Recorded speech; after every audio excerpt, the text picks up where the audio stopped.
कि हमें बड़ा कल हर्ष हुआ सुनकर कि उन्होंने फ्री हैंड दिया है 3 चीफ्स को, आर्मी, नेवी, एयरफोर्स की, कि वो खुद टारगेट चुने, कब, कहां, कैसे वार करना है।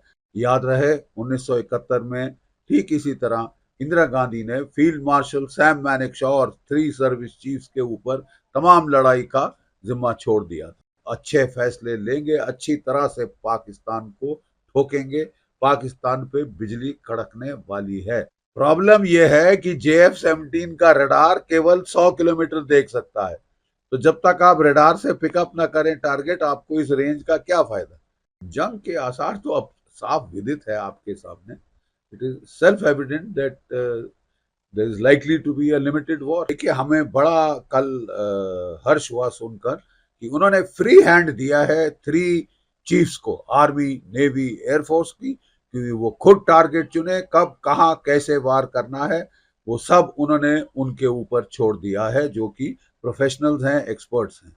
याद रहे 1971 में ठीक इसी तरह इंदिरा गांधी ने फील्ड मार्शल सैम मैनेक्शॉ और 3 सर्विस चीफ्स के ऊपर तमाम लड़ाई का जिम्मा छोड़ दिया था।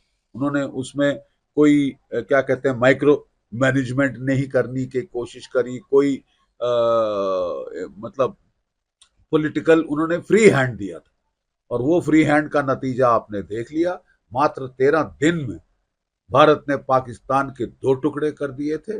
भारत ने पाकिस्तान के ईस्ट पाकिस्तान को बांग्लादेश एक आजाद मुल्क बना दिया था, एक नया देश क्रिएट किया on with the force of arms on the international arena. और 93,000 कैदियों ने आत्मसमर्पण किया था।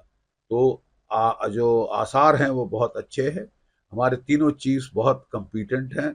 हमारे जो आर्मी चीफ हैं जनरल उपेंद्र द्विवेदी, वो बहुत तजुर्बेकार हैं, इन्फेंट्री के हैं, Jammu and Kashmir rifle regiment से हैं। वो सर्विस अधिकांश उनकी वहीं जम्मू कश्मीर में गुजरी है, नॉर्दर्न आर्मी कमांडर थे।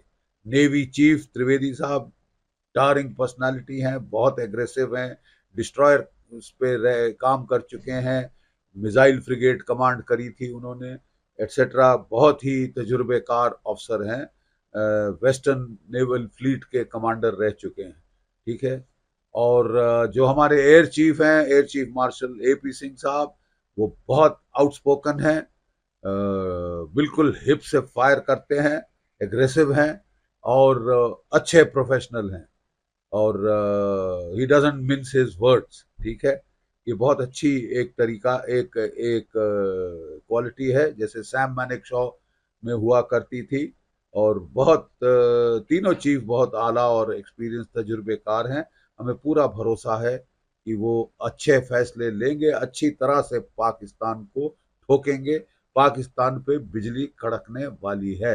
मैं आपको बता दूं, पाकिस्तान में पैनिक है। वो जो अपने F-16 जहाज हैं, उनको पिछले एयरफील्ड पे भेज रहा है। जो उसके सबसे मॉडर्न F-16 ब्लॉक 58 के एयरक्राफ्ट हैं, वो उसने पसनी की एयरफील्ड, जो कि नेवल एयरफील्ड है, वहां भेज दे है। क्यों भेज दिए हैं? ताकि वो जो हमारे S-400 की 400 किलोमीटर की रेंज से दूर रहे, उनके जो top jewels in the crown है, वो पहले वार में ही ना उड़ा दिए जाएं, भाप बन जाएंगे वो सारे के सारे। ठीक है। तो इसके लिए पाकिस्तान में बड़ी दहशत है।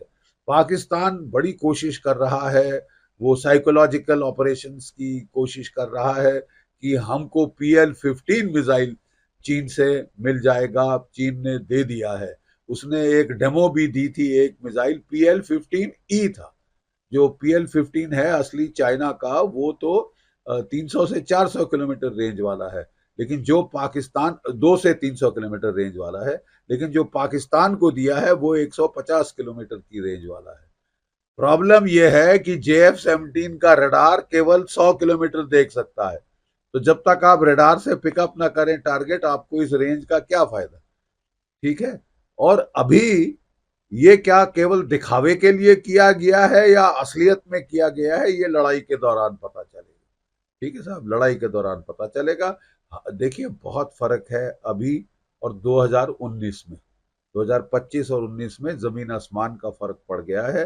हमारी एयरफोर्स के पास, जैसे मैंने बताया, S-400 ट्रायम्फ रूस के सरफेस टू एयर मिसाइल हैं जिनकी रेंज 400 किलोमीटर तक जाती है। यानी भारत में डिप्लॉय होके वो पाकिस्तान के जहाजों के पर खच्चे उड़ा सकते हैं जैसे वो अपनी एयरफील्ड से उड़ते हैं, एज दे टेक ऑफ। हमारे पास रफाल है, उसमें मीटियोर मिसाइल है, बियॉन्ड विजुअल रेंज 100 किलोमीटर से ज्यादा ठोक सकता है।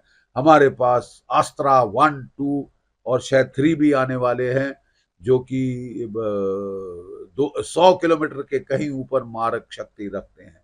ठीक है, हमारे पास जैसे मैंने बताया रफाल फाइटर्स आ गए हैं, बियॉन्ड विजुअल रेंज मिसाइल्स आ गए हैं।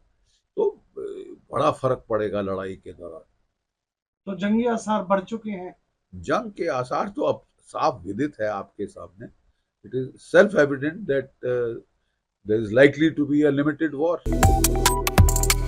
Subscribe to One India and never miss an update.